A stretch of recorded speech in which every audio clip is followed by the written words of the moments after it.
Started doing murals maybe like 10 years ago, 11 years ago, and these larger paintings came out of that practice. I think whereas a mural, sometimes I'm cutting out a lot of information so that it's legible on a kind of more public, popular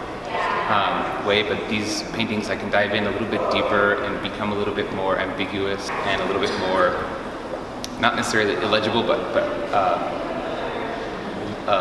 legible to everyone in different ways depending on each and every viewer's subject position. I think with these works in particular, I was interested in using a little bit of the larger canvas than usual as kind of a stage to weave together all these different historical cultural references to talk about place. In Arizona is kind of ground zero for issues regarding migration, contamination, exploitation of natural resources, historical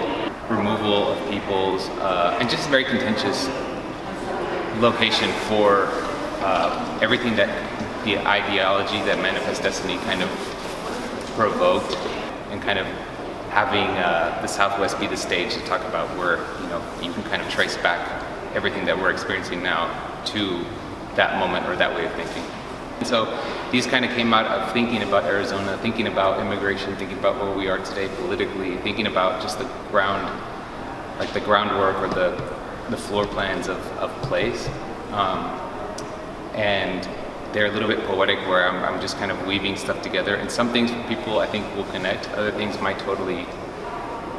go by unnoticed. But I think